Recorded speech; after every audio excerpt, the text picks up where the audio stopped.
So hello everyone, welcome to Filmopedia. इस video में हम लोग बात करने वाले हैं डार्क सीजन 3 के एपिसोड 7 के बारे में। ये वीडियो बेसिकली पार्ट 2 होने वाला है मेरे एपिसोड 7 के स्टोरी एक्सप्लेनेशन का। इससे पहले मैंने पार्ट 1 भी अपलोड कर रखा है, तो अगर आपने वो वीडियो नहीं देखी है तो वो वीडियो आप जरूर देखें। आपको डार्क से रिलेटेड हर एक वीडियो का लिंक आई बटन में मिल जाएगा। इस वीडियो में बेसिकली हम लोग बात करेंगे कि जो अडल्ट वर्जन ऑफ जोनस रहता है वो आखिर में एडम कैसे बनता है। इसके अलावा हम बार्थोस और सिल्जा के बारे में भी इसी वीडियो में बात करेंगे। तो अगर आपको इन सब के बारे में सब कुछ जानना है तो आप इस वीडियो को कंप्लीट देखते रहें। और अगर आपने मेरे चैनल को अभी तक सब्सक्राइब नहीं किया है तो चैनल को सब्सक्राइब करके बेल आइकन दबाना ना भूलें, ताकि जब भी मैं नई वीडियो डालूं तो आपको नोटिफिकेशन मिल जाए। That being said, let's get started.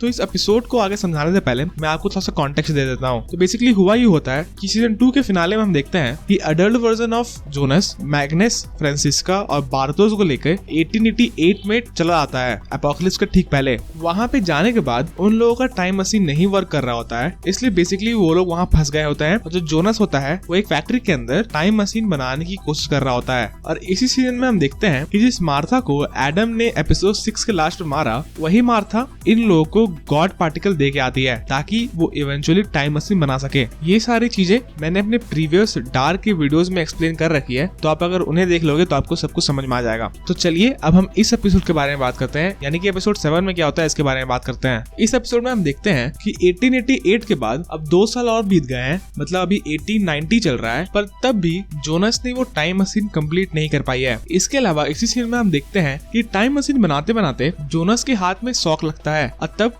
Jonas के हाथ का स्किन पूरे तरीके से खराब हो जाता है। और बस यही एक सीन एक्सप्लेनेशन है कि क्यों जोनस का जो फेस रहता है वो एडम बनते बनते पूरे तरीके से जल जाता है या खराब हो जाता है, क्योंकि जोनस को मल्टीपल टाइम शॉक लगते हैं टाइम मशीन बनाते हुए। और इवेंचुअली जब वो टाइम मशीन बना लेता है तब तक उसका जो फेस रहता है वो भी खराब हो जाता है। तो शायद आप यहाँ सोच रहे होंगे कि इतनी बार शॉक लगने के बाद जोनस मरता क्यों नहीं है। तो इसका एक्सप्लेनेशन भी हमें इसी एपिसोड में मिलता है, यानी कि एपिसोड 7 में मिलता है। पर इसके बारे में मैं बात पार्ट 3 में कर रहा हूँ, जहाँ पर मैं 2052 के टाइमलाइन को एक्सप्लेन करूंगा। इसीलिए अगर आपने मेरे चैनल को सब्सक्राइब नहीं किया है तो चैनल को सब्सक्राइब करके बेल आइकन दबाना ना भूलें, ताकि जब भी मैं नई वीडियो डालूं तो आपको नोटिफिकेशन मिल जाए। तो ये तो एक फिजिकल रीजन था कि जोनस एडम के जैसा दिखने कैसा लगता है, पर जोनस मेंटल रूप पे या फिर आइडियोलॉजिकल रूप पे एडम कैसे बनता है ये भी हमें इसी एपिसोड में बताया जाता है। सो 1890 में ही बार्थोस एडम से मिलने आता है और तब बार्थोस से बोलता है कि हम 2 साल से यहाँ फंसे हुए हैं और तब भी तुम टाइम मशीन कंप्लीट नहीं कर पा रहे हो, शायद अब तुम्हारा मोटिव सिर्फ एपोकलिप्स को रोकना नहीं है। और तब जोनस उसे बोलता है कि ये हम सबसे बहुत बड़ा है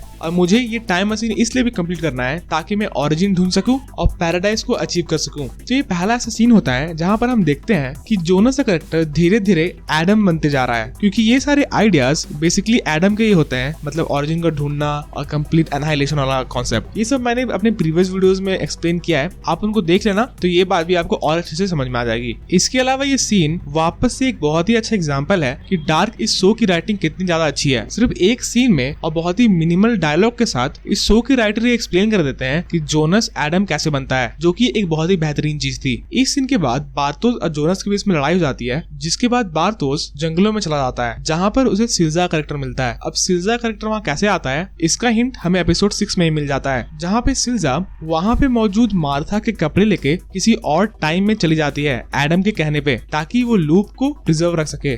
तो सिल्जा कैरेक्टर बेसिकली इस टाइम में आया इसीलिए होता है ताकि वो बार्थोस से मिल सके और इस लूप को इन्फिनाइटली मेनी टाइम चला सके। सो बार्थोस और सिल्जा एक दूसरे से मिलने के बाद इवेंचुअली एक दूसरे से शादी करते हैं और उसके बाद 1904 में सिल्जा एक बच्चे को जन्म देती है जिसका नाम सिल्जा हैनो रखती है। और ये नाम सुनने के बाद बार्थोस को ये रियलाइज होता है कि नोआ का फादर और कोई नहीं बल्कि बार्थोस ही है। और उसके बाद बार्थोस अपने फेट को एक्सेप्ट कर लेता है कि वो कुछ भी कर ले वो इस लूप में ही चलते रहेगा। इसके अलावा कुछ साल बाद यानी कि 1910 में हम देखते हैं कि सिल्जा का कैरेक्टर वापस से एक बच्चे को बर्थ देता है, पर इस बार बर्थ के दौरान सिल्जा की मौत हो जाती है और इस बार बार्थोस और सिल्जा को एक बेटी हुई होती है जिसका नाम सिल्जा मरने से पहले एग्नेस रखती है। तो इस सीन के बाद ये कंफर्म हो जाता है कि नोआ और एग्नेस का ओरिजिन क्या है। इसके अलावा हमें ये भी पता चलता है कि एडम ने आखिरकार सिल्जा को यहाँ क्यों भेजा था। उसे पता था कि अगर उसे लूप कंटिन्यू रख तो उसे हर एक पीस को वहीं पर पहुंचाना होगा जहाँ पर वो बिलोंग करता है, ताकि ये इन्फिनाइट लूप मल्टीपल टाइम चल सके। इसी बात को एक्सप्लेन करते हुए इसी टाइमलाइन में एक और बेहतरीन मूवमेंट आता है जहाँ पर हमें विश्वास हो जाता है और जहाँ पर ये कंफर्म हो जाता है कि जोनस अब एडम में बदल चुका है और वो अब किसी भी हद तक जा सकता है उसके पैराडाइज वाले सपने को अचीव करने के लिए।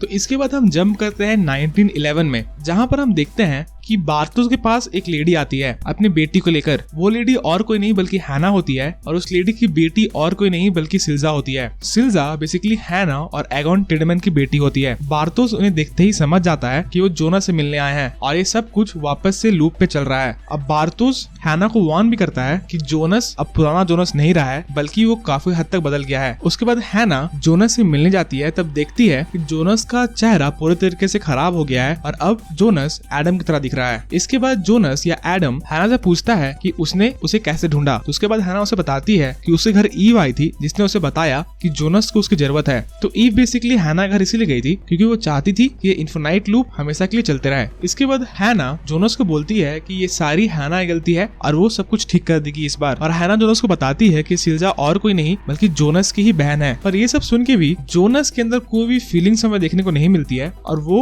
उल्टा बार्थोस को हैना और उसकी बहन सिल्जा के लिए रूम तैयार करने के लिए बोलता है। इसके बाद जोनस हैना और सिल्जा के रूम में जाता है और उन्हें सोते हुए दिखता है। तब हैना उससे पूछती है कि वो वहाँ क्या कर रहा है। तब जोनस उसे बताता है कि वो लोग सही जगह पे नहीं है जोना को, और अगर जोनस को पैराडाइज अचीव करना है तब इस लूप को भी कंटिन्यू होना पड़ेगा और हर किसी को अपने स्पेसिफाइड जगह पे रहना होगा। और अभी हैना और सिल्जा गलत टाइमलाइन में थे। इसी के बाद हम देखते हैं कि जोनस अपनी ही मदर हैना को मार डालता है, जिसके बाद तो ये कंफर्म हो जाता है कि जोनस अब जोनस ना रहकर एडम बन गया है। इसके बाद वो सिल्जा को लेकर कहीं चला जाता है और बेसिकली वो सिल्जा को 2052 में ले जाता होगा क्योंकि उसी टाइमलाइन में सिल्जा को एलिजाबेथ की टीम को ज्वाइन करना था, जैसे कि हमने सीजन 2 में देखा है। इसके अलावा 1920 में हम देखते हैं कि नोआ एडम से मिलने आया है और उसी में हमें पता चलता है कि नोआ कैसे एक चर्च का प्रीस्ट बनता है। इसके अलावा वो कैसे एडम के लिए काम करना चालू करता है। इस सब के बारे में मैं और एक्सप्लेन करूंगा जब मैं इस एपिसोड का पार्ट 3 बना रहा हूँ। बाकी इस वीडियो के लिए इतना ही। अगर आपको वीडियो पसंद आए तो वीडियो को लाइक करें और चैनल को सब्सक्राइब करना ना भूलें ताकि जब भी मैं नई वीडियो डालूं तो आपको नोटिफिकेशन मिल जाए। इसके अलावा मेरे बाकी सारे डार्क की वीडियोस को देखने के लिए आप मेरे चैनल के प्लेलिस्ट वाले सेक्शन में जा सकते हो या फिर आपको आई बटन में डार्क की एक प्लेलिस्ट मिल जाएगी, वहां पे डार्क से रिलेटेड हर एक वीडियो है। And as always thanks for watching.